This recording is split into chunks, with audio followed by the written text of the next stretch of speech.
Bonjour. Alors, on va commencer ce petit atelier sur la campagne d'achat des locaux pour vous dire où on en est et en gros comment se décline cette campagne. Et on va essayer de faire assez vite pour avoir un temps assez long de réponse aux questions qui permettra, je pense, de répondre aussi aux questions que peuvent se poser beaucoup d'insoumis dans le pays. Vu que la conférence est filmée, ça permettra aussi qu'on renvoie à la vidéo celles et ceux qui nous posent des questions. Donc vraiment, n'hésitez pas. Les questions, ça permettra vraiment de bien faire les choses. Je vous propose qu'on fasse l'organisation de cet atelier en deux gros temps. D'abord, un temps où on explique quand même d'où vient cette campagne, pourquoi on l'a fait, comment on la mène, etc. etc. Et dans un deuxième temps, effectivement, où on en est et où on en est par rapport aux objectifs qu'on avait fixés, qu'on n'a pas forcément atteints pour l'instant, et je vous dirai pourquoi. Alors, d'abord, d'où vient cette campagne? Ça vient des amphis de l'année dernière, où c'était une demande qui avait été très forte de la part des insoumis. On nous disait beaucoup dans qu'est-ce qu'on peut faire pour améliorer le travail des insoumis localement. La question d'avoir des locaux était quelque chose qui revenait beaucoup et qu'on a donc essayé de prendre en compte. J'ai proposé de me charger de cette campagne et j'ai proposé à Anaïs de le faire à partir du moment où cette campagne a été validée, parce que dans mon engagement militant, j'avais eu à un moment donné besoin d'avancer vers un local et que j'avais pas réussi à en avoir un. Et du coup, ça avait été un problème et ça m'enthousiasmait de pouvoir essayer de mener ça pour que les insoumis puissent en avoir.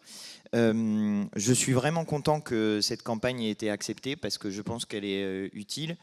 Elle a été acceptée à la condition que ça soit une campagne qui soit autofinancée et qu'on arrive, enfin semi-autofinancée, mais qu'on arrive à générer des dons pour mener cette campagne qui soient suffisants pour que ça ne soit pas un gouffre financier pour le mouvement et qu'on puisse en gros acheter des locaux assez régulièrement, mais sans non plus gréver trop les finances du parti. Alors, à quoi ça sert d'avoir des locaux? Pourquoi c'est intéressant d'avoir ces locaux? D'abord parce que ça permet d'avoir des lieux de réunion pour les insoumises et les insoumis pour se réunir sans dépendre de la mairie qui, de temps en temps, soit il n'y a pas de problème et elle donne la salle, soit il y a des mairies où c'est pas du tout la même ambiance et où pour avoir une salle, soit il faut payer, soit ils vous disent qu'il faut avoir une association et comme la France Insoumise n'est pas une association, alors ça n'est pas possible. Donc ça permet d'être totalement autonome et de ne pas dépendre des pouvoirs politiques qui sont en place ici ou là et qui ne sont pas forcément toujours très républicains dans leur manière de donner un accès aux salles. Ça permet évidemment de stocker du matériel, de permettre la distribution du matériel, d'organiser une centralisation de la distribution du matériel. C'est aussi une vitrine, parce qu'à partir du moment où on achète un local, on s'occupe aussi de faire en sorte que ce soit visible que c'est un local de la France Insoumise. Donc, on s'occupe de payer une vitrine avec écrit La France Insoumise, Infi, etc. Et ça fait un endroit devant lequel les gens passent. Et c'est par ailleurs, alors là pour la blague, c'est aussi une théorie de communication politique, c'est ce qu'on appelle, je ne sais plus comment, l'effet de simple exposition. Quand on voit beaucoup quelque chose, on finit par le trouver sympathique. C'est un effet qui est beaucoup étudié dans la publicité.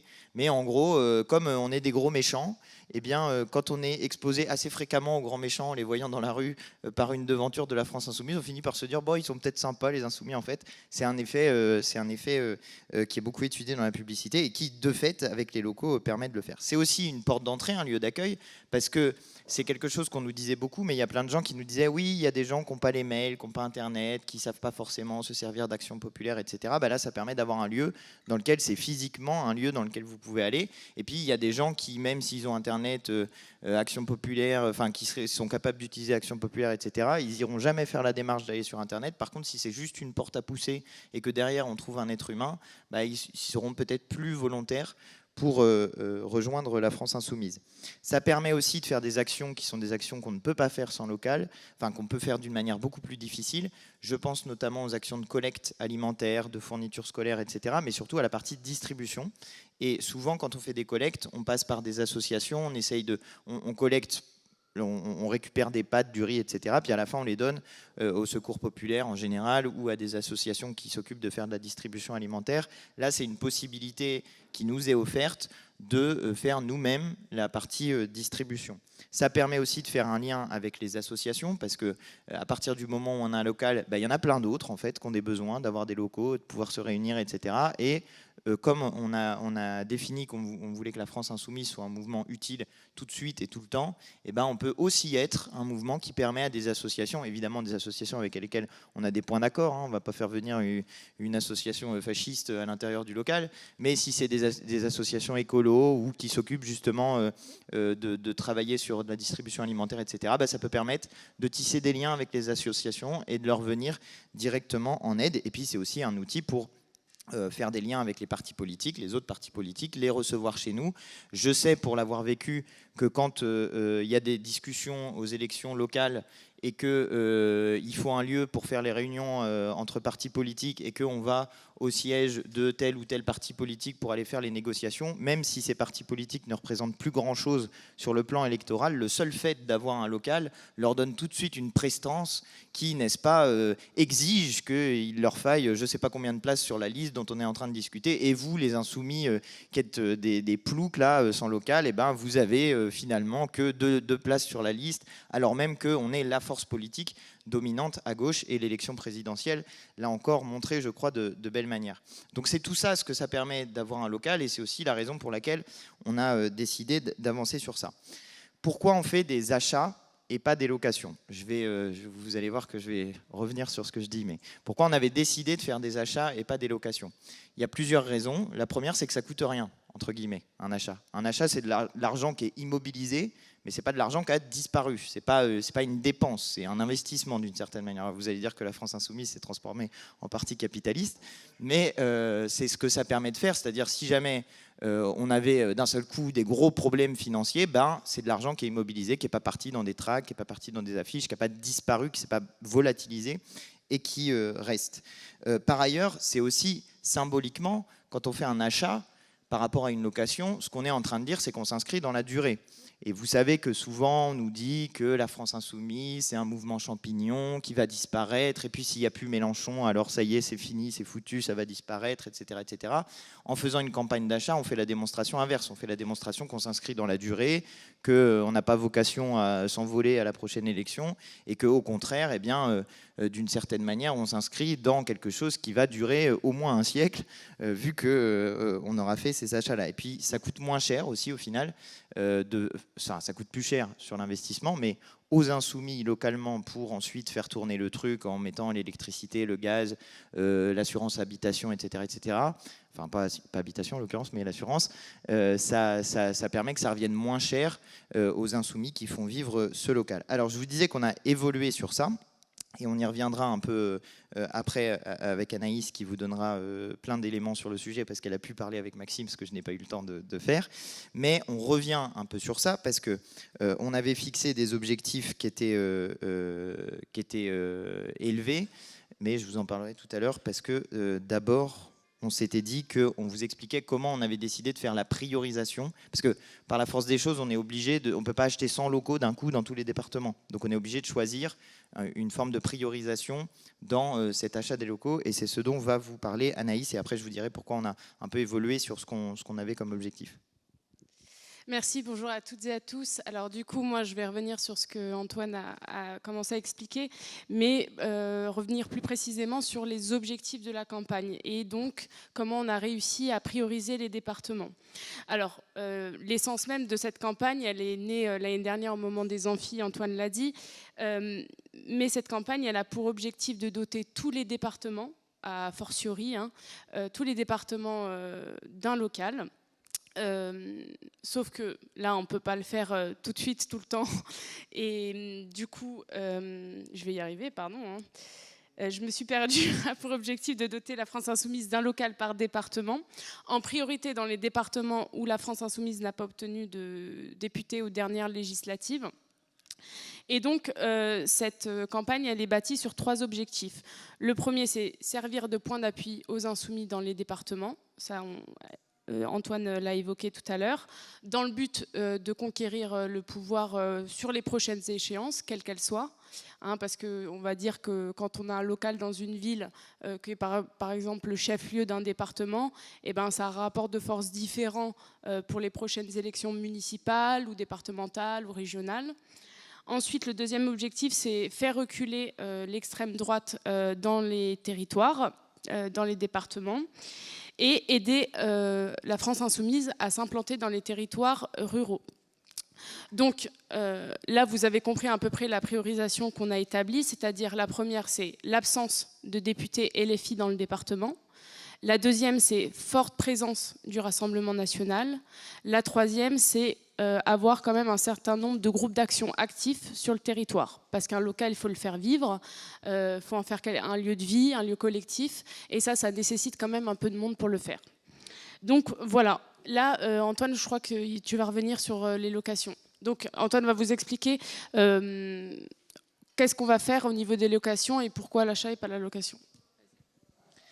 Alors, en gros, on avait des objectifs initiaux qui étaient de... Alors, notre objectif initial, c'était on priorise d'abord les départements dans lesquels il n'y a pas eu de députés.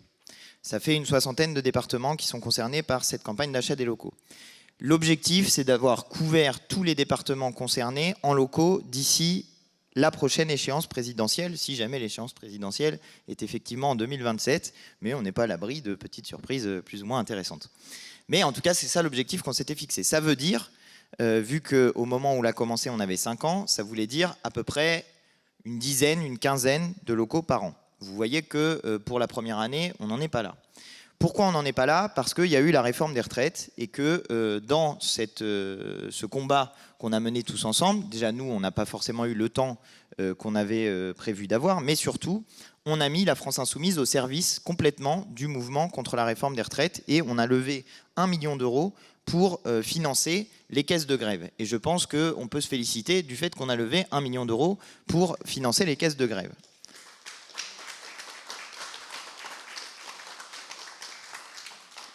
Mais du coup, on n'a pas levé 1 million d'euros pour acheter des locaux. Alors, de ce fait-là, de cette manière qu'on a eue de tourner sur cette question-là et de ne pas remplir les objectifs qu'on voulait en termes de levée de fonds sur la campagne d'achat des locaux, on a pris du retard par rapport à ce qui était prévu. Et Anaïs vous dira où on en est effectivement de la campagne d'achat des locaux.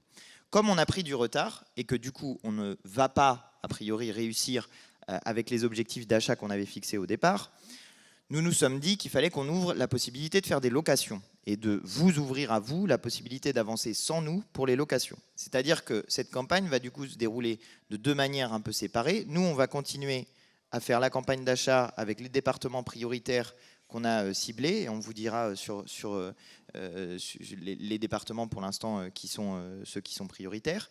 On va continuer avec ça, continuer à avancer au rythme où on arrive à avancer. Et puis, en même temps, parallèlement, ceux qui veulent avancer plus vite et faire des locations auront des outils qui leur seront mis à disposition pour permettre de le faire.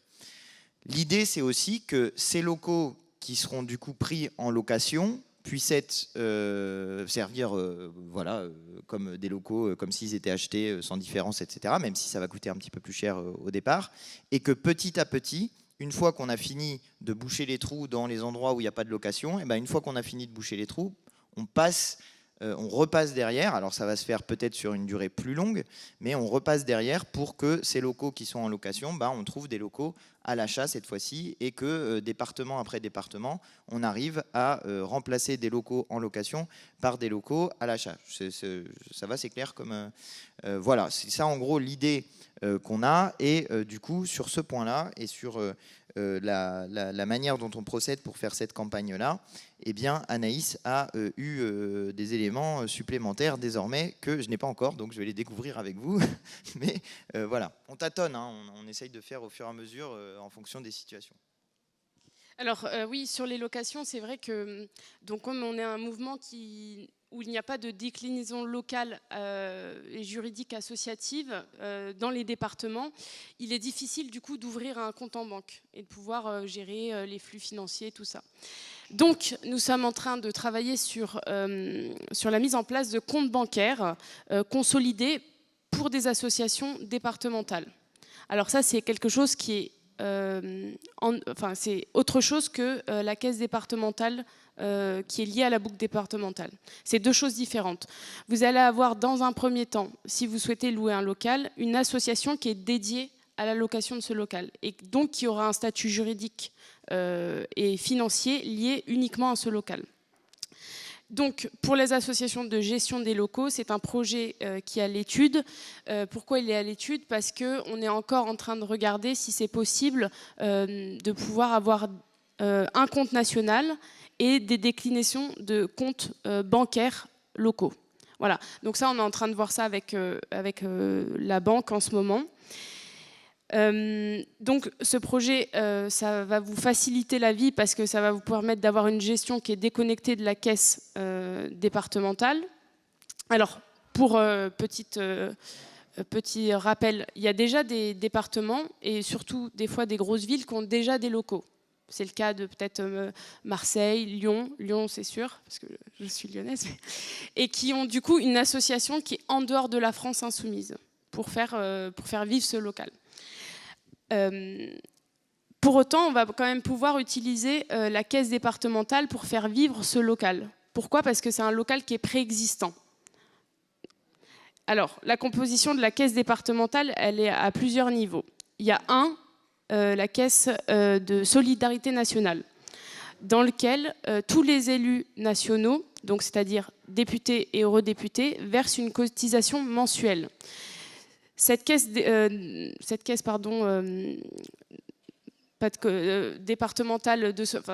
de solidarité, après elle redescend dans les départements où il n'y a pas de députés. Voilà. Ensuite, vous avez donc dans cette caisse départementale la cotisation des élus, donc départementaux, régionaux, députés nationaux et européens. Et ensuite, vous avez les contributions volontaires. Je ne sais pas si vous savez, mais en tout cas, vous pouvez, à partir du mois de janvier, pour une année, décider que vous donnez tant à la France Insoumise par mois. Et vous pouvez décider des montants, en fait, que vous allouez à chaque stade de la France Insoumise, donc c'est-à-dire soit au groupe d'action, soit aux campagnes nationales, soit au département. Donc ça, c'est aussi un moyen de pouvoir financer les locaux. Donc, la caisse de la boucle départementale, elle sera mise en place à la mi-septembre. Donc, les outils seront prêts à la mi-septembre. Donc, ça, c'est quelque chose que vous allez pouvoir faire. Pour rappel, quand même, c'est pas parce que la caisse départementale existe que les départements décideront de mettre un certain montant sur l'allocation. C'est-à-dire que c'est à la boucle départementale de décider si ils ont envie d'allouer des moyens pour l'allocation d'un local. Il n'y a pas un montant qui est on va dire, sécurisé pour ça. Voilà, c'est à l'appréciation de chaque département. Donc ça, c'est sur la partie de location. Tu veux, Antoine ? Ah oui, c'est encore moi. Alors, comment elle fonctionne notre campagne? C'est vrai que tu as fini. C'est moi qui bosse maintenant. Alors, comment elle fonctionne notre campagne?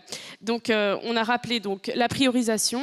Donc, on a essayé de faire en sorte de faire 5 groupes de départements, d'environ 10-12 départements, répartis également sur l'ensemble du territoire, parce qu'on s'est rendu compte que si on croisait les 3 priorités, on se rendait compte que, par exemple, 2 régions se touchaient, mais on ne pouvait pas acheter les locaux, par exemple, que dans le sud-est et en acheter qu'un dans le nord-est, par exemple. Donc, on a essayé de répartir sur l'ensemble du territoire et d'avoir... donc, on a pris en compte les scores électoraux, on a pris en compte la présence du Rassemblement national et l'absence de députés LFI. Donc, comment elle fonctionne, cette campagne ? La première des choses, c'est que lorsqu'on a décidé d'aller dans un département, on prévient avant tout les animateurs de groupes d'action. Les animateurs de groupes d'action, on fait une petite visio avec eux pour présenter brièvement la campagne, mais aussi pour préparer logistiquement et concrètement notre venue quelques semaines après. Parce qu'en fait, ensuite, on se déplace. Donc, on fait ce premier tour avec les animateurs de groupes d'action certifiés. Et ensuite, dans la seconde phase de cette campagne, on fait ce qu'on appelle les réunions d'information. Les réunions d'information, donc Antoine et moi, on se déplace dans le département pour rencontrer l'ensemble des insoumis du département. On se déplace aussi avec les groupes d'action, donc Alexandra Morté et Clément Verde, qui aussi sont là pour pouvoir répondre à vos questions sur spécifiquement les groupes d'action, leur fonctionnement, tout ça. Et donc, on fait une réunion en plénière et on présente, comme on le fait aujourd'hui, la campagne, avec les objectifs, tout ça, et aussi, ce qui est le plus important, le cahier des charges. Puisqu'en fait, tout le monde est amené à chercher le local à partir du cahier des charges. Tout le monde peut le faire, c'est quelque chose de collectif, et c'est quelque chose qu'on encourage. La seule chose qu'on fait, c'est qu'on détermine, à l'issue de cette réunion, des référents départementaux, qui sont là pour nous faire simplement remonter les annonces. Parce que vous imaginez bien, là on a été visiter à peu près 7 départements. Si on a tous les insoumis des départements qui nous envoient plusieurs annonces, on ne sait plus où on en est. Donc on a décidé de demander aux insoumis sur place de désigner au consensus 3, 4, 5 référents. Donc ces personnes, elles vont tout d'abord nous faire remonter les annonces, voir si les annonces qu'on leur transmettent les insoumis correspondent au cahier des charges, et ensuite pouvoir procéder aux visites. Parce que nous, ensuite, on ne se déplace pas tout de suite, c'est vous déjà qui allez voir le local. Parce que c'est votre local départemental, c'est vous qui allez voir comment vous y sentez, comment vous arrivez à vous projeter aussi. Donc voilà, donc à l'issue de cette deuxième phase donc de réunion d'information, on désigne au consensus des référents départementaux qui nous remontent les informations et les annonces. Et ensuite, on se déplace une troisième fois. Donc ça, c'est la troisième phase de la campagne. On se déplace pour aller visiter les locaux avec vous. C'est une chose qu'on a fait à Perpignan et je pense qu'on y reviendra tout à l'heure. Donc, et à Valence aussi, dans la Drôme. Ouais, on en profite, on n'est pas loin.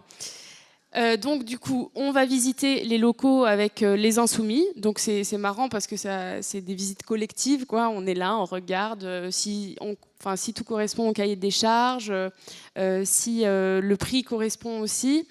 Et ensuite, à l'issue de cette journée un peu dense en visite, on va faire une réunion avec l'ensemble des insoumis du département pour présenter les différents locaux à partir du cahier des charges. Voilà, on monte des photos, on monte combien de mètres carrés ça fait, quel est le prix, tout ça, tout ça.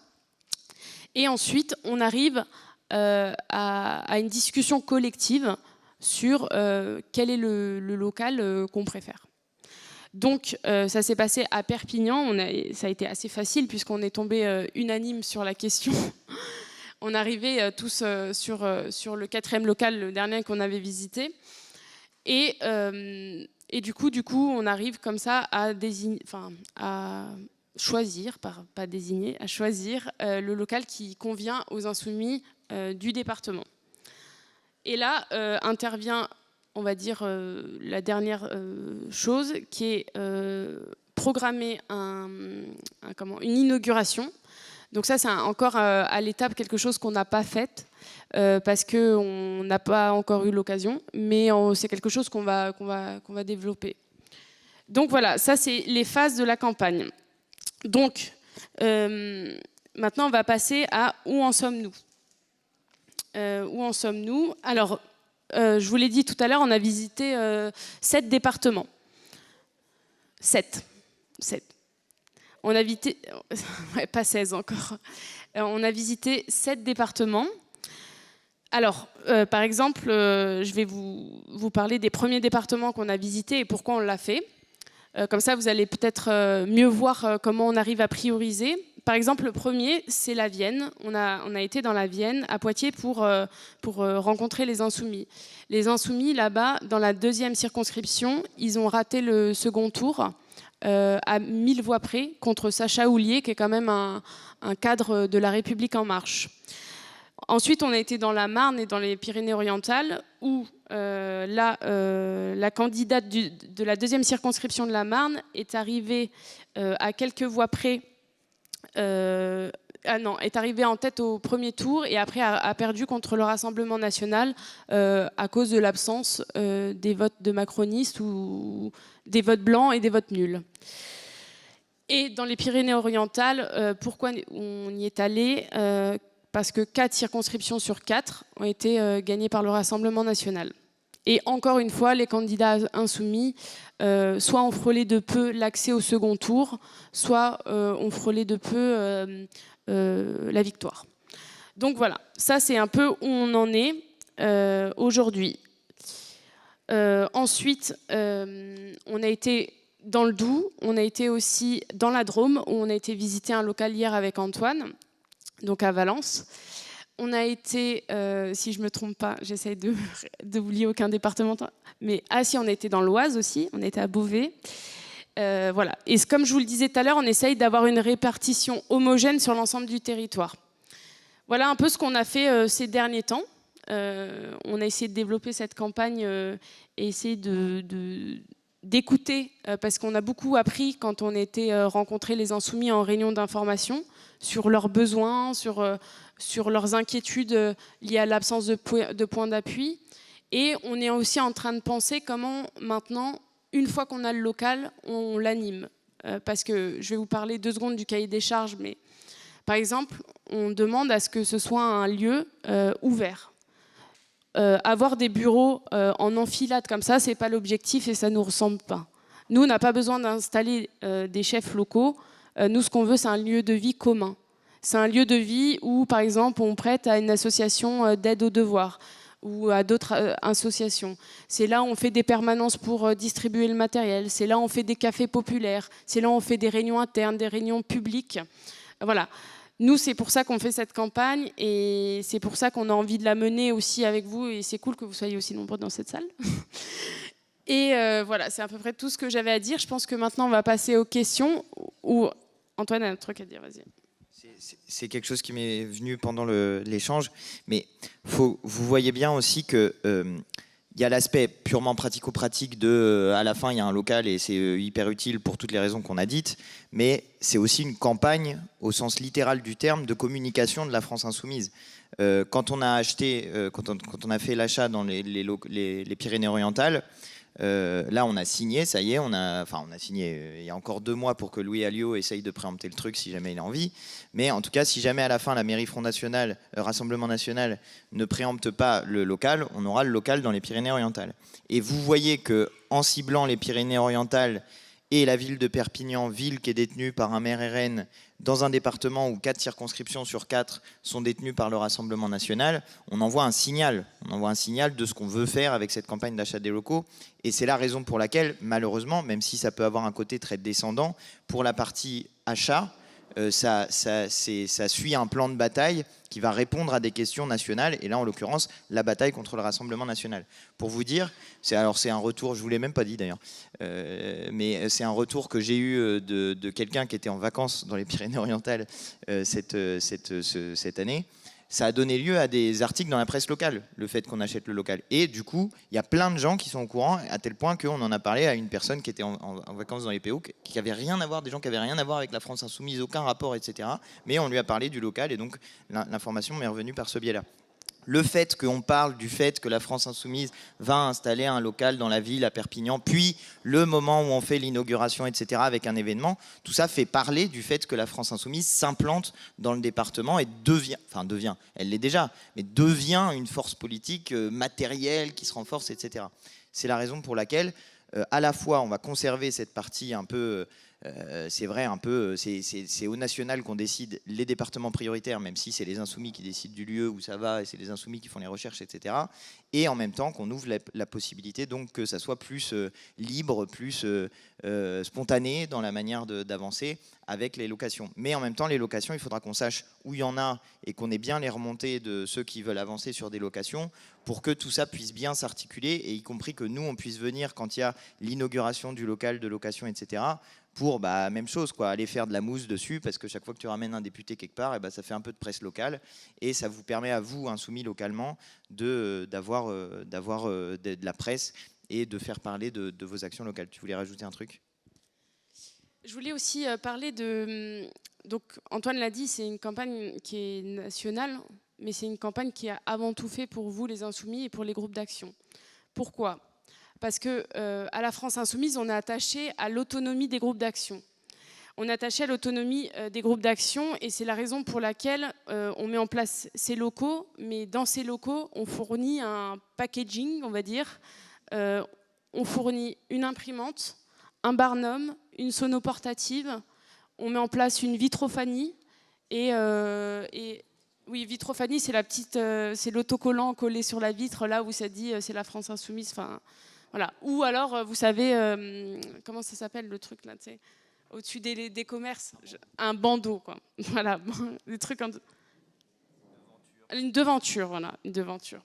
Donc voilà, c'est ce qu'on a aussi envie de fournir dans ces locaux. Et aussi, Antoine vous en a parlé, on va débuter en septembre une campagne spécifique de communication sur l'achat des locaux, parce qu'il est important qu'on puisse avancer dans cette campagne, et pour avancer, on a aussi besoin de ressources financières. Alors, la France Insoumise, elle s'engage, pour chaque euro donné par un insoumis, la France Insoumise donne 1 euro. Donc, c'est-à-dire que si vous donnez 50 euros, la France Insoumise donnera 50 euros. Et c'est comme ça qu'on arrive à monter le curseur. Et on a essayé de fixer aussi à peu près, bon, là on va essayer de faire 2 locaux ou 3 achats avant la fin de l'année. Je pense qu'on va plus vers 2, parce qu'il y a quand même un délai avec le notaire et tout. Mais en tout cas, voilà, on a déjà réussi à faire une première phase de l'achat à Perpignan, donc la signature du compromis de vente. Et on devrait signer l'acte final début octobre, pour ensuite l'inaugurer courant octobre. Voilà. Et après, on passera au suivant. Donc c'est voilà. Peut-être la Drôme. Voilà. On essaye d'avoir une répartition géographique. Est-ce que tu as fini ? Voilà. Maintenant, je pense qu'on va passer à une phase de questions. C'est Mathis qui va vous passer... qui va vous passer le micro. On va essayer de répondre le mieux à vos questions. Merci. Bonjour, je m'appelle Patrick. Je suis co-animateur du groupe d'Avranches dans la Manche, dans le sud de la Manche. Sachant que pour ceux qui connaissent un peu, la Manche est un département tout en longueur. J'ai été candidat NUPES aux dernières législatives, et dans ce cadre-là, je disposais d'un local de campagne qui nous a été gentiment prêté par un sympathisant, puisque c'était un local totalement inoccupé. Donc on n'a pas souhaité qu'il soit prêté, nous on a versé un loyer quand même. Voilà. Voilà, donc on lui a dit, nous on veut bien, mais... Bon, il se trouve que le local est en rez-de-chaussée, dans la principale rue commerçante de Avranches, qu'il fait exactement 180 mètres carrés, avec un petit jardin qui donne quasiment en vitrine, quoi. Et à l'occasion du bon résultat qu'on a fait aux législatives et de ce qu'on a construit localement, on a considéré, avec l'accord des insoumis locaux, de conserver le local. Donc on le loue. On le loue. Il se trouve que je vais vous donner le prix. On le loue 100 € par mois. Voilà. Donc on est à peu près une vingtaine d'insoumis locaux à participer, et donc ils versent entre 5 et 10 € par mois, quoi. Voilà. Le local est à mon nom. Voilà. Il est assuré par nous. Et c'est 100 € charges comprises, c'est-à-dire eau, électricité, etc. Voilà. Voilà. Pour être le plus bref possible, je conforte les propos qui ont été tenus, ça a changé notre visibilité. L'accueil de la presse, déjà le résultat qu'on a obtenu aux législatives. Il faut que vous sachiez qu'il n'y a jamais eu un candidat de gauche au 2e tour dans cette circonscription, la 2e de la Manche. Donc on a battu le RN, on est passé au 2e tour. On a battu la responsable départementale du RN. Et on a doublé nos voix au second tour, on fait 37%. Voilà. Alors qu'en 2017, j'avais été candidat, on avait fait 7. Hein. Voilà. Et donc, ça nous a donné envie de pérenniser notre présence physique. Voilà. Et sans entrer dans le détail, parce que d'autres ont besoin de prendre la parole, ça a tout changé. Ça a tout changé. On le fait vivre. Hein. C'est-à-dire que collecte solidaire, les assos peuvent en bénéficier. Les plus réticents à utiliser le local, ce sont nos partenaires des autres organisations politiques. Sachant qu'eux-mêmes n'en disposent pas. Voilà. Alors on les voit quand même, puisqu'on a réussi à créer un collectif NUPES Sud-Manche avec nos partenaires, et on se réunit dans ce local une fois par mois quand même. Voilà. Ça va être un peu plus tendu à la rentrée, puisque moi je suis candidat au sénatorial, et c'est un peu tendu. Voilà, voilà, je laisse la parole.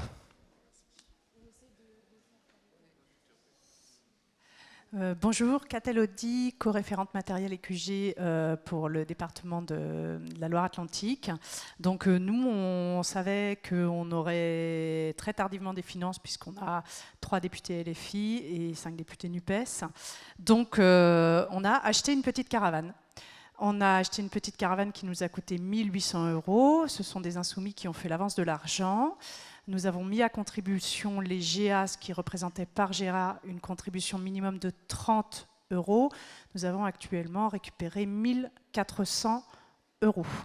Donc le choix est d'avoir un QG mobile, une petite caravane de moins de 500 kg, donc il n'y a pas d'assurance. Nous la prêtons avec une charte d'utilisation aux GA qui en font la demande. En tant que co-référente, j'assure le suivi de cette petite caravane qui donne donc un QG pour toutes les manifestations qui ont lieu, alors en priorité dans le milieu rural et dans les quartiers. Voilà, ça s'est fait très rapidement et c'est assez facile parce que c'est une petite caravane pliante, il n'y a pas d'assurance, donc il n'y a pas de propriétaire pour l'instant. Maintenant, c'est vrai qu'on a sollicité le pôle QG et malheureusement, il n'y avait pas de mail sur la question des QG mobiles. Donc je pense que mes mails ne sont pas arrivés. Je n'ai jamais eu de réponse. Je suis passée par Sarah Legrain et par Ulysse Kremer. Mais sur le site, il n'y avait pas directement de mail pour te joindre toi. Et parce qu'on a questionné le financement avant de partir là-dessus. La question est, est-ce que le national peut prendre en charge une partie du financement ?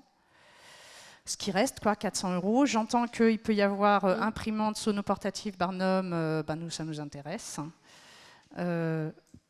Voilà, c'est tout.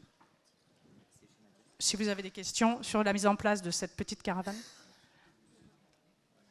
Tu peux te poser n'importe où, elle est pliante, donc ça veut dire qu'il faut juste qu'elle se soit un sol plat pour pouvoir l'agrandir. C'est une petite 3 places pliante. On en trouve encore sur le marché. C'est autour de 1 200, 1 500 €. Après, on avait un bricolo qui nous a renforcé tout ça. Et franchement, là, elle est déjà partie sur les routes, quoi. Tu te mets sur un parking. Et c'est une solution à pas très cher. On l'a vite financée. Je vous propose de pouvoir faire des interventions assez courtes parce qu'il y a plusieurs personnes qui veulent parler. Et on va prendre une série de questions, 2-3 questions, et après on va répondre. Je vous invite aussi à ne pas faire d'intervention intempestive parce qu'elles ne sont pas enregistrées à la caméra, donc ce serait dommage. Merci. Merci. François Ferrand, Pyrénées-Orientales. Et donc je tenais à remercier le travail d'Anaïs et d'Antoine pour le premier local de la France Insoumise dans un département. Pour ceux qui nous envieraient, c'est tout à fait justifié parce que malheureusement nous sommes sinistrés avec non seulement 4 députés RN et un maire d'une ville de plus de 100 000 habitants qui est Louis Alliot, qui est RN aussi. Donc malgré une présence militante importante, on a raté de peu l'élection. J'étais suppléant de Nathalie Cueil qui était seule candidate NUPES au 2e tour. Donc voilà, ce n'est pas une question, c'est juste un remerciement pour le travail effectué.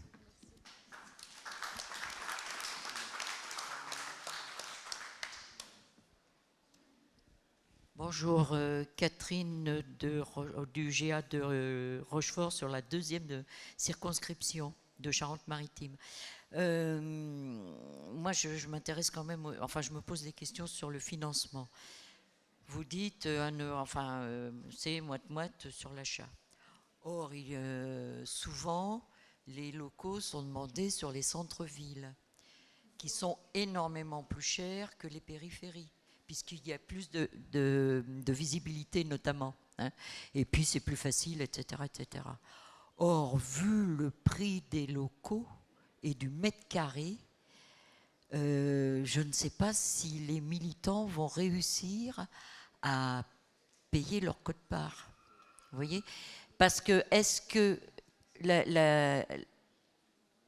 la question du financement des militants, est-ce qu'il est lié simplement sur le territoire ou c'est au national? Voilà.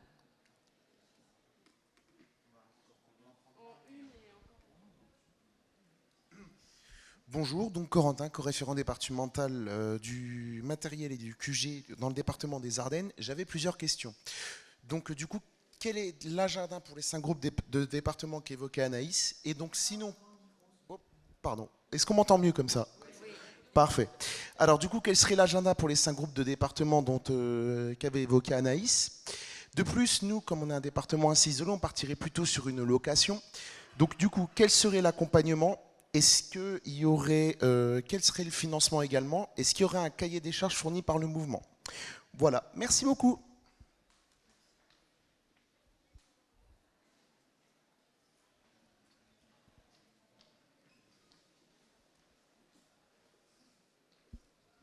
Bonjour, je trouve que ces initiatives sont vraiment parfaites. Et moi, je voulais savoir si on pouvait flécher les dons pour l'achat d'un local, mais les flécher complètement, voilà.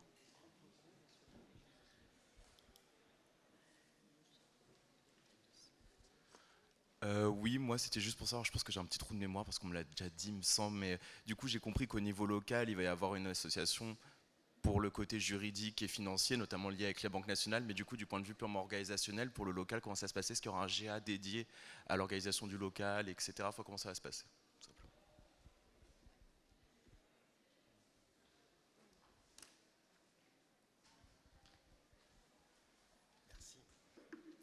Bonjour, Farid de Nice, référent matériel de Nice.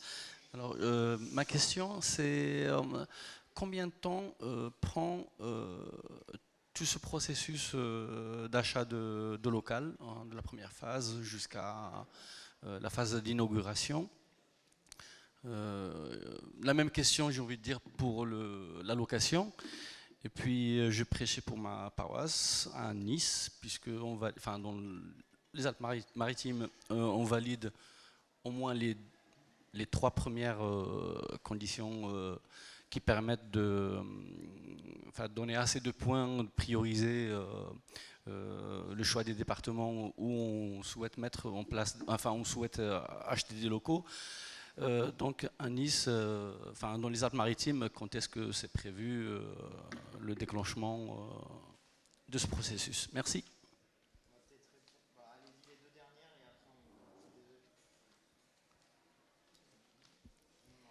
Oui, bonjour, moi je suis en Charente-Maritime. La question que je voulais me poser, moi, c'est qu'est-ce qui va présider au choix de faire un achat ou une location, en fait?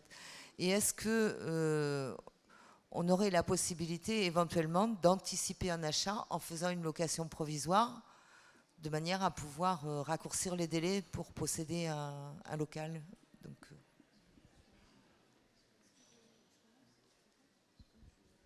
Bonjour, moi j'habite en Haute-Savoie, un département extrêmement riche et frontalier avec la Suisse, et le prix du mètre carré en location, c'est considérable. Alors je ne parle pas de l'achat, par contre pour dire quand même qu'on sur les 6 circonscriptions de Haute-Savoie, on a été présent au 2e tour dans 5 circonscriptions. Et un département très à droite et très d'extrême droite. Une seule, on a perdu sur une circonscription, on arrivait 3e derrière le RN, je crois à peine 10 voix. Et dans la vallée de l'Arve, où Gilles Perret a fait son film, où le Front National, alors là, c'est le racisme et tout est tout présent. Bon, on a la chance d'avoir Gilles avec nous et tout ça. Il n'est pas insoumis, hein, Gilles, mais pour vous dire que des départements frontaliers, vraiment comme la Haute-Savoie, c'est très particulier. C'est pas la Savoie non plus. proche de la frontière et tout ça. Donc je pense que c'est vraiment un problème enfin, je voudrais... ouais. Aujourd'hui, je ne peux pas dire je vais trouver un local, même un F1, à moins de, peut-être, si c'est en ville, à 1 000 €, hein, sans les charges. Il faut bien comprendre le truc, quoi. Un truc à 100 €, ça n'existe pas chez nous. Hein. Il y a la spéculation foncière et tout ça, donc ça, il faut en tenir compte. Alors maintenant, bon, la Haute-Savoie, c'est qu'un département de droite, de très à droite. On a Vauquier, on a tout ça, on a toute cette équipe. Mais bon, on mène notre petit boulot, et bon, c'est vrai que si on pouvait avoir un petit coup de main aussi, parce que c'est compliqué d'être dans des départements comme ça, hein, faut pas croire. Hein. C'est pas rien. Mais bon, merci pour tout. Hein. Et puis, voilà. On va répondre...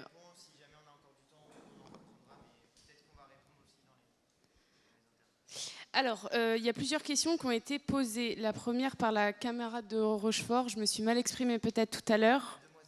La demoiselle de Rochefort. Alors, ta question, elle portait sur le prix.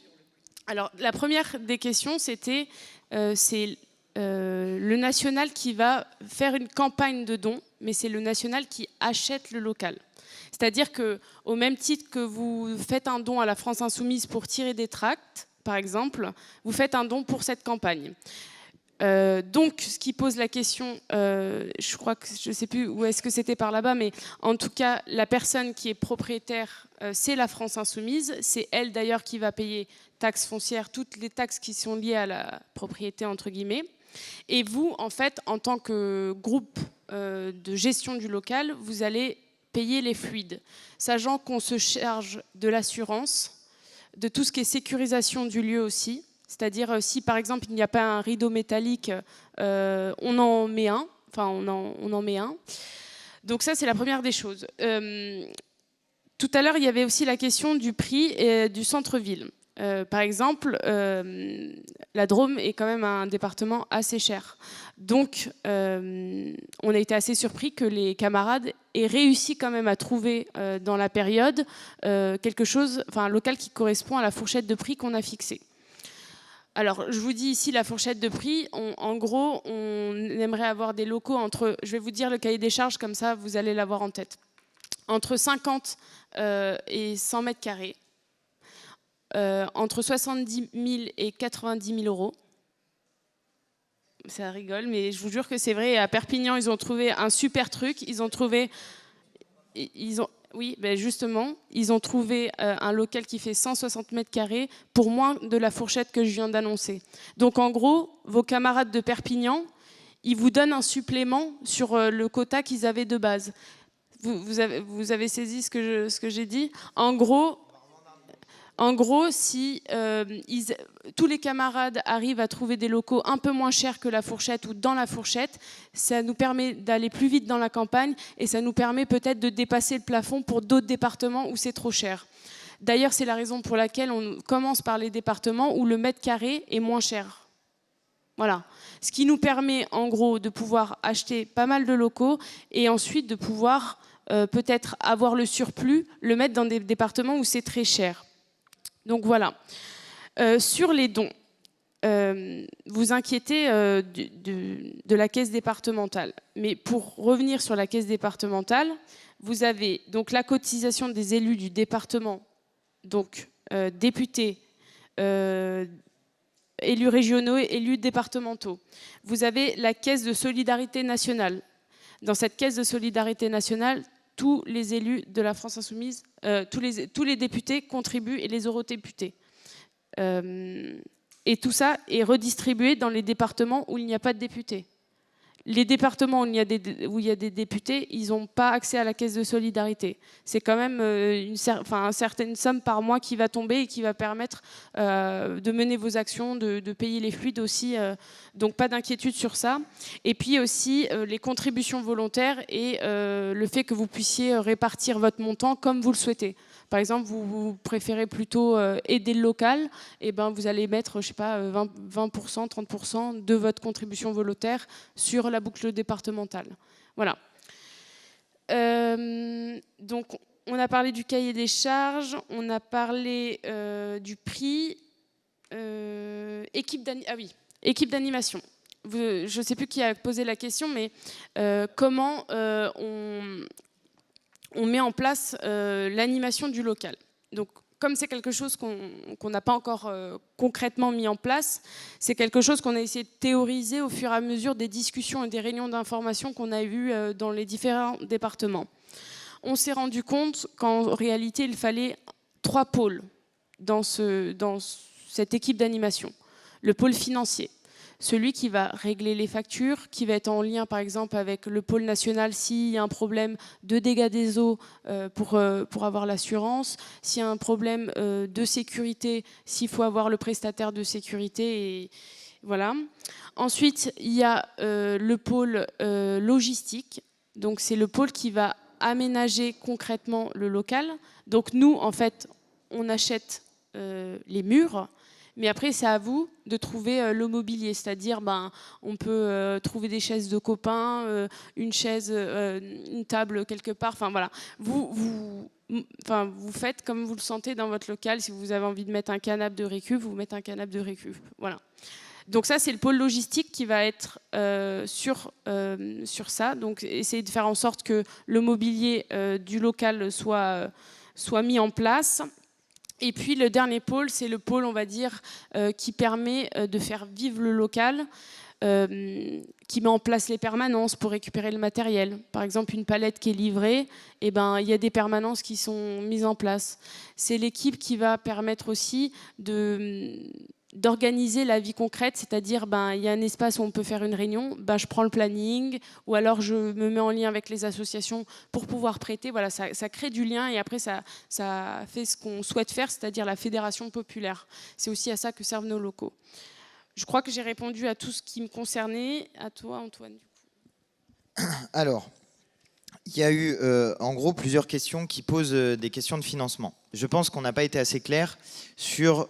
et qui pose des questions de financement et de choix des militants locaux. Et je pense qu'on n'a pas été assez clair sur le distinguo achat et location et sur les moyens qui vont être donnés là à partir de septembre, donc si j'ai bien compris, pour les militants locaux.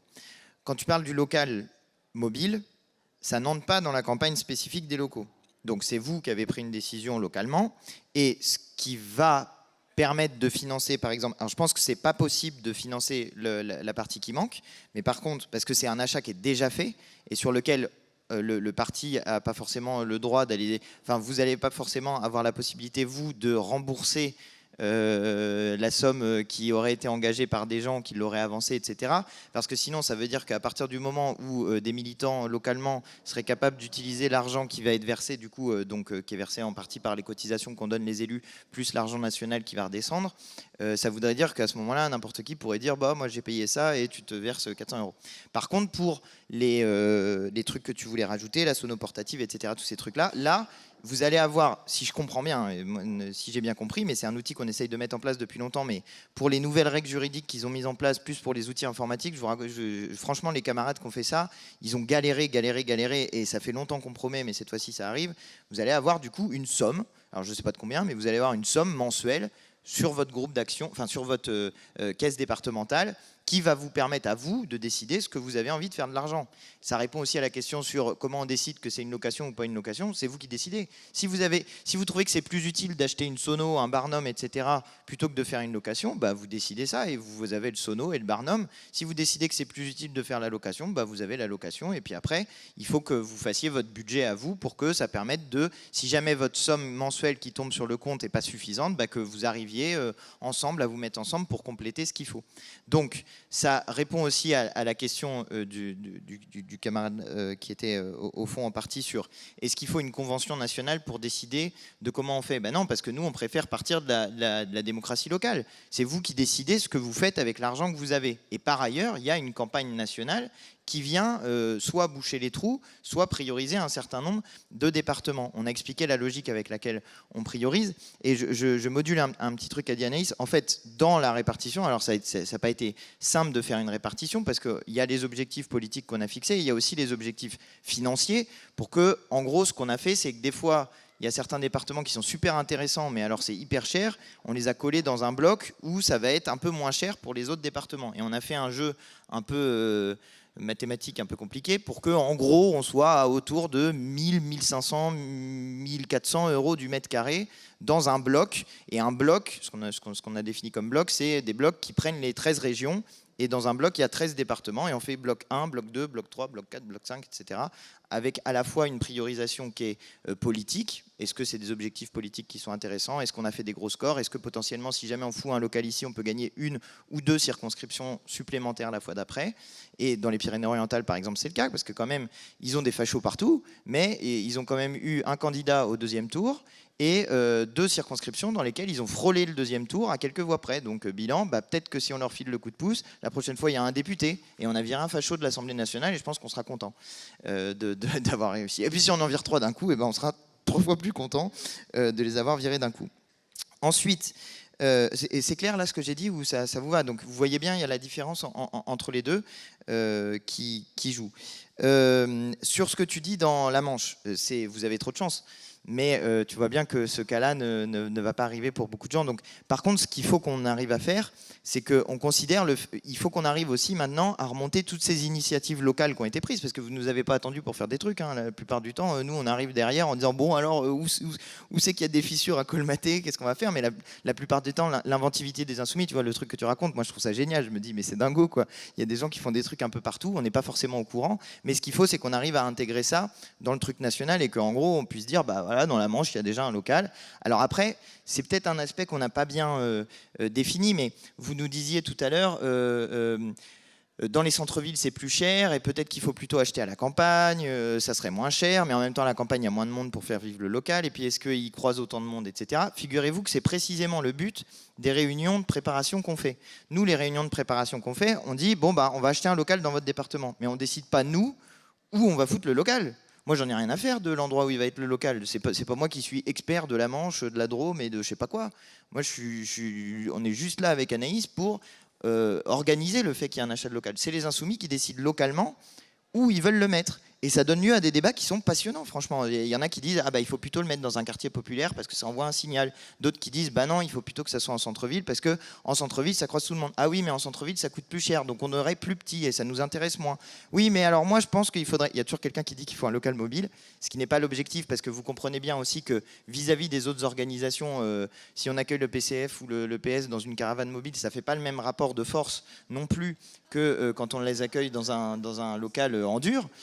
Et il faut avoir ça en tête parce que vous voyez qu'eux mènent le rapport de force avec nous à l'intérieur de la NUPES, mais il faut qu'on prévoie sur le long terme. Mais vous voyez, donc il y a des initiatives qui vont pouvoir être prises grâce à l'argent qui va être ajouté, mais en tout cas, nous, on continue sur ce truc-là. Pourquoi je disais ça? Oui, parce que donc du coup, à la fin, c'est les Insoumis qui décident. Et puis des fois, ils ne décident pas. Alors il y a des cas où il y a un chef-lieu qui est en plein milieu. Exemple, la Reims et voilà, la Marne. La Marne, il y a Châlons-en-Champagne, c'est en plein milieu du département, mais la grosse ville, c'est Reims. Alors qu'est-ce qu'on fait? On fait dans la grosse ville, mais la grosse ville en même temps, c'est 3 000 € du mètre carré. Et Châlons, c'est 800 € du mètre carré. Ah bon, qu'est-ce qu'on fait? Et ils n'ont pas encore tranché forcément. Donc c'est les Insoumis qui tranchent. Et une fois qu'ils ont tranché, nous, on avance sur, étape après étape, essayer d'obtenir ces locaux. Alors, un agenda. C'est difficile de donner un agenda parce que ça dépend de tellement de paramètres, y compris de l'activité politique nationale. Je veux dire, moi, s'ils me foutent la loi immigration en septembre, par exemple, je suis bloqué en septembre parce que c'est ma commission et que je ne vais pas laisser les copains de la commission des lois sur le sujet immigration se démerder. Puis moi, non, désolé, je suis en vacances en train de faire ma campagne d'achat des locaux, je vais me faire tuer, quoi.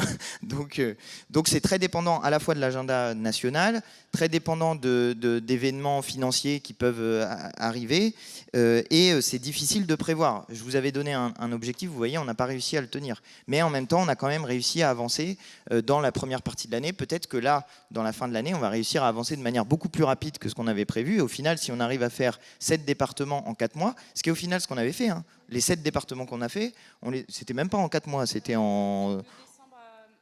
Ouais, si, c'était en 5 mois. Bon, autant pour moi.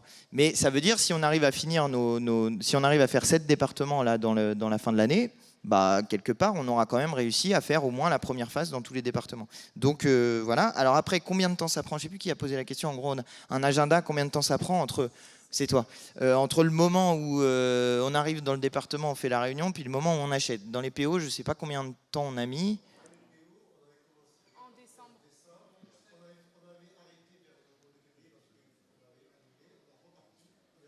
Ok. Donc je redis pour que les gens aient entendu, on a commencé en décembre, on a arrêté en février pour des raisons financières, la réforme des retraites, etc. Vous voyez que ce que je vous disais n'était pas... On a recommencé, on est reparti à zéro. Alors les camarades, ils avaient commencé déjà les recherches et tout. On a recommencé à zéro, on a refait des recherches à partir de mai. On a trouvé le truc récemment et on est allé signer début août. Et donc ça vous donne une inauguration en octobre. Mais vous voyez que c'est un travail qui prend du temps, quoi. Donc aussi, on va se donner rendez-vous en avril et on est que 2 pour faire ce travail-là. Donc voilà. Et elle en fait plus que moi parce que Anaïs fait beaucoup justement les visites de se déplacer une fois qu'on a trouvé les trucs.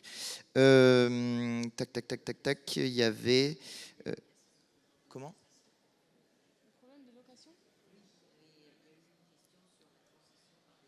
Ah, comment on passe d'une location à un achat? Ouais, alors il y a des cas où c'est possible. Il y a des cas où c'est des locaux qui sont à la location ou à l'achat, et auquel cas, bah, si jamais on loue, ensuite on peut passer à un achat, là c'est assez simple, mais il y a des locaux qui sont juste en location et la personne veut le garder parce que c'est un rentier et qu'il veut garder sa somme. Donc il y a des cas où ça ne sera pas possible. Mais en vrai, c'est des trucs qui sont à horizon 3 ou 4 ans. Donc on réglera ces problèmes-là une fois qu'on les aura sur la table, je pense. Mais les cas où il va y avoir des locations et où on passe à une phase d'achat, c'est des trucs qu'on fera en dernier, en fait. Donc moi, ce qui nous intéresse avec Anaïs, c'est que l'ensemble du territoire national soit couvert. Si c'est une location et que ça plaît aux gens et qu'ils nous disent « Ah bah non, si jamais c'est pour acheter, pour avoir un local plus petit, nous on veut pas, on préfère garder la location », on garde la location et on traitera ce département-là en tout dernier parce que la situation colle bien. Toc. J'ai répondu à peu près tout. Et ensuite, donc sur les coûts qui existent déjà et sur la propriété, il est évident que si la France Insoumise achète des locaux, c'est elle qui en devient propriétaire parce que c'est de l'argent du mouvement dans son ensemble. Donc il est normal que ce soit la France Insoumise qui conserve les locaux. Ça ne va pas être la France Insoumise met de l'argent et puis on donne ça à je ne sais pas qui. Par ailleurs, ça s'appelle du détournement de fonds publics et ça ne fait pas partie des choses que nous faisons. Et puis ensuite, sur la manière dont sont gérés les locaux nationaux, il faut savoir que les équipes du siège, dans des périodes de campagne, dans la période de la campagne présidentielle, ça représentait une quarantaine ou une cinquantaine de personnes, si mes souvenirs sont bons, ce qui est une petite équipe de campagne présidentielle par rapport aux autres, parce qu'on est très économe de l'argent public et que justement on arrive à faire beaucoup de choses parce qu'on arrive à les faire moins cher, et notamment sur un certain nombre d'événements comme les amphis, c'est par le travail militant qu'on arrive à faire tout ce qu'on arrive à faire. Et les gens qui bossent au siège sont des militants, ce n'est pas des professionnels qui ont payé une fortune, je ne sais pas quoi, c'est des gens qui acceptent de travailler de manière rigoureuse, qui se forment parfois à des tâches qu'ils ne maîtrisaient pas au début, mais qui ont pour objectif les mêmes que vous, à savoir faire en sorte qu'à la fin, on mette en place le programme L'Avenir en commun au pouvoir et que nous arrivions à gagner les élections. Et bien pour faire bosser tous ces gens en même temps au même endroit, malheureusement, oui, il faut dépenser beaucoup d'argent dans des locaux et il me semble difficile de demander à l'intégralité des gens qui sont à la France Insoumise dans les équipes permanentes du siège, de tous aller vivre dans je ne sais pas quel département, la Creuse par exemple, où on est à 800 € du mètre carré pour aller faire des économies. Ça ne serait, à mon avis, pas viable. Et donc, malheureusement, c'est comme ça, dans notre pays, on est obligé d'avoir un truc à Paris et d'essayer de regrouper les gens. Et on n'est pas non plus trop favorable au fait que ça soit du télétravail, sauf si les gens ont envie de le faire. Mais il nous semble que les gens doivent pouvoir avoir un lieu de travail pour pouvoir se réunir, avoir des discussions rapides. Et je crois qu'en dépit du fait que ces locaux coûtent effectivement cher. Alors je n'avais pas le chiffre, alors apparemment tu as des chiffres que je n'ai pas, de 6 millions d'euros sur 10 ans. Je crois qu'on a largement récupéré ce qu'on a fait en faisant justement les campagnes de financement que nous avons faites et aussi en obtenant par nos scores et par les résultats que vous avez faits par votre militantisme, les financements publics qui permettent qu'on franchisse une nouvelle étape. Mais regardez bien comment ça s'est fait en l'espace de 10 ans. Moi, quand j'ai commencé à militer pour Jean-Luc Mélenchon, il était donné à 3,5% dans les sondages. Aujourd'hui, nous avons fait 22%. Nous sommes la première force politique de gauche du pays et nous avons réussi à faire un accord aux élections législatives qui est un accord qui a éclairé l'ensemble de l'Europe sur la capacité à ce que la gauche radicale soit leader de la gauche dans un pays centre du capitalisme. Et je crois qu'on peut donc dire, à mon avis, que l'utilisation de l'argent public qui a été faite par la France Insoumise l'a été pour obtenir des résultats qui, à mon avis, méritent plutôt des encouragements et des félicitations qu'autre chose.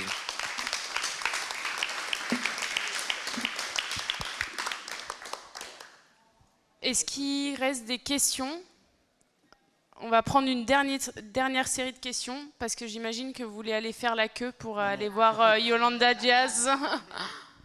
Oui. Ouais, c'est en face. Je vois le monde qui commence à... Ouais. Bonjour, donc moi je suis Éric Dogène, je suis d'Indre-et-Loire. On fait partie des départements qui ont été retenus pour l'achat d'un local. Et moi j'ai commencé à prospecter dans Tours pour chercher... et moi c'est le cahier des charges qui me pose problème, hein, parce que je vais avoir du mal à trouver que ça rentre dans les clous, quoi. Avec rideau de fer, avec accessible aux handicapés, entre 50 et 100 mètres carrés, et puis tout ça, quoi. Donc je galère, parce que bon, on n'est pas nombreux à chercher, hein. Enfin, pour le dire, je suis tout seul, hein, pour le moment. Donc voilà, et je voulais savoir si on pouvait dépasser de beaucoup la... Parce que moi, dans mon garage, en fait, pour tout vous dire, j'ai le Barnum, j'ai la Sono, les tables sont en train de s'entasser, les chaises également. Donc moi, je suis prêt à faire feu pour alimenter, pour l'ouvrir. C'est pour ça que je le cherche, en fait, je veux vider mon garage. Mais non, mais blague à part. Voilà, je voulais savoir si puis même les travaux, à la limite, je trouverais les moyens pour les faire. Mais j'aurais voulu un coup de pouce pour qu'on dépasse les 90 000, enfin je ne sais plus, c'est entre 60... si je fournis tout ça, là, donc est-ce qu'on ne pourrait pas avoir un peu plus dans l'achat, quoi, c'est ça que je veux dire. Voilà. Et puis on attend votre visite, hein, parce que nous on ne l'a pas eu. Avec plaisir. Voilà, c'est tout. Merci. Il y a celle-ci. Est-ce qu'il y a une femme ? 2, 3, 4, 5. Il n'y a pas de... Venant du syndicalisme, j'ai trop souvent vu des locaux à l'abandon. Et là, c'est tout beau, tout flamme, c'est beau, c'est merveilleux, on va avoir des maisons. Puis un jour, la roue tourne, les gens vieillissent, les gens s'en vont, et la relève n'est pas toujours là. Alors que deviendront ces locaux ? Et une petite réflexion pour Perpignan, il y a intérêt de blinder.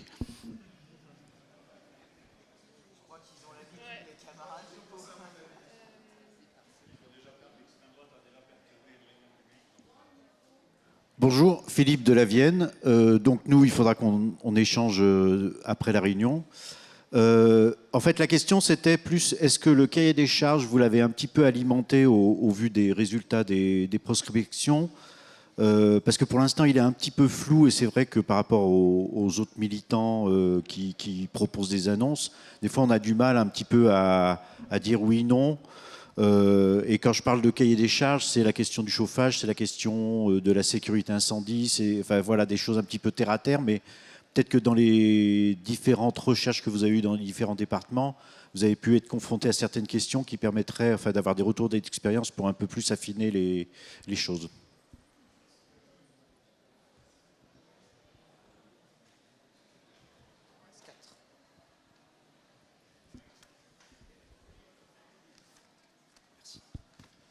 Florent Indrac, donc de Perpignan.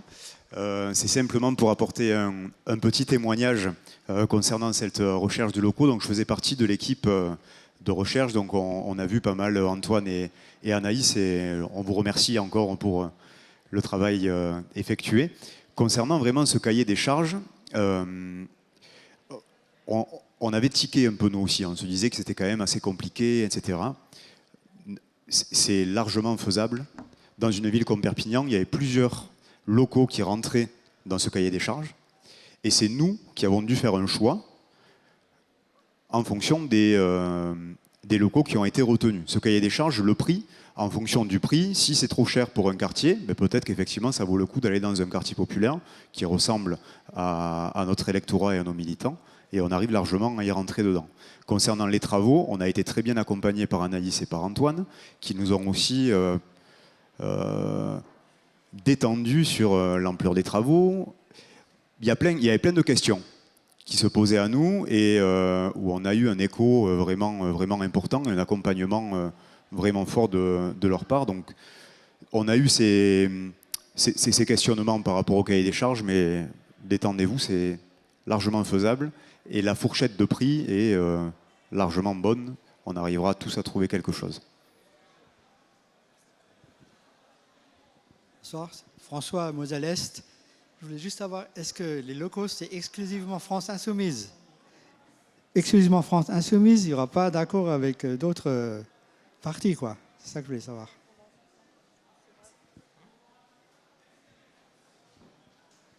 Bonjour Franck, je suis dans le Var, donc on est à peu près les mêmes critères que dans les Alpes-Maritimes hein, par rapport à extrême droite et compagnie.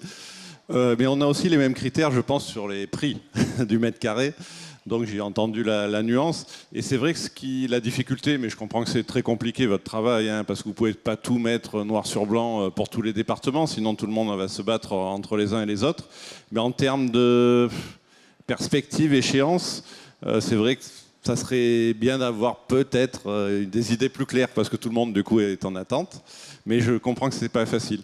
Il y a une chose que je n'ai pas entendue. Je crois que le financement public, la prélégislative, glissé, tardé à venir. Ça impacte aussi pour le financement des boucles départementales. Alors, je ne l'ai pas entendu. Ça serait bien peut-être de bouger pas tout. Bon, en tout cas, voilà, si vous pouvez préciser là-dessus. Parce que, évidemment, j'imagine que ça joue aussi sur le financement des locaux. Oui, je voulais dire sensiblement la même chose. Moi, je suis dans l'Aube, donc j'imagine qu'on n'est pas très loin dans le classement. Et je pense que pour choisir si on fait une location ou pas, ça pourrait vachement nous aider de savoir est-ce qu'on va faire des démarches pour juste avoir une location pendant 1 an, ou est-ce que ça va peut-être nous servir 4 ans, 5 ans.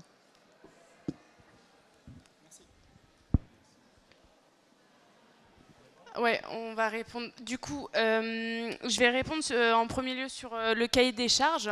Alors, on fixe ces critères. C'est une base, mais elle est évolutive. Hein. On va pas, si par exemple vous trouvez un local qui fait 47 mètres carrés et qui ne fait pas les 50 comme on le souhaite dans le cahier des charges, mais c'est un lieu qui est plutôt bien agencé, où vous arrivez à vous projeter, eh ben, c'est pas grave. Enfin, on n'est pas arrêté sur les critères et le cahier des charges. C'est un truc qui peut être évolutif aussi par rapport aux besoins que vous avez pointés lors des réunions d'information qu'on fait.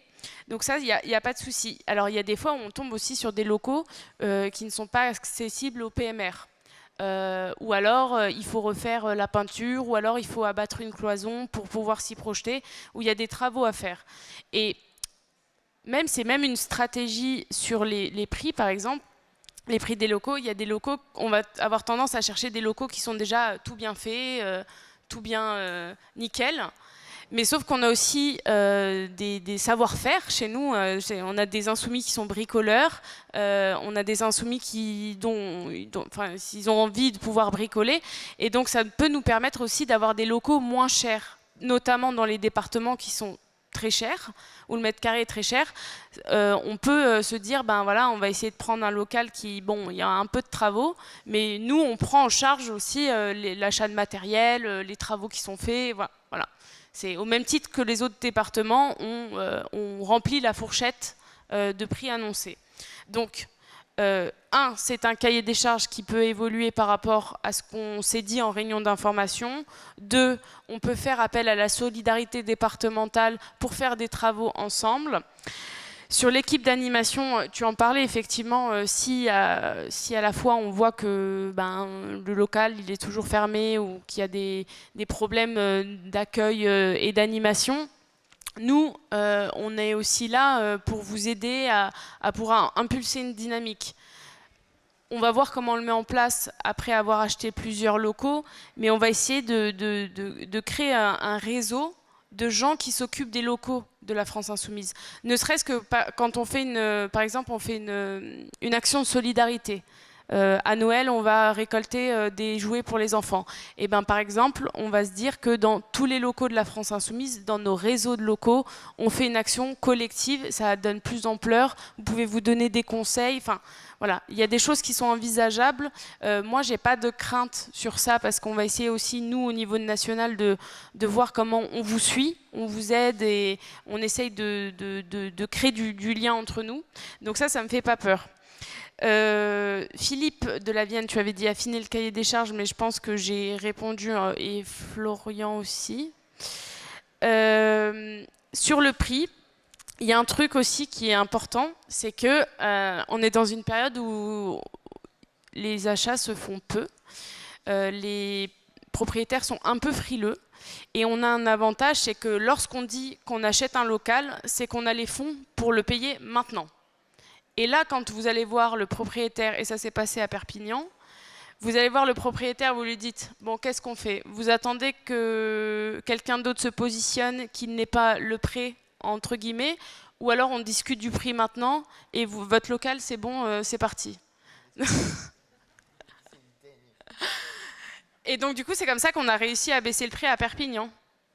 Et donc, c'est un truc qui aussi peut... Enfin, voilà, je veux dire, il ne faut pas s'affoler sur le prix.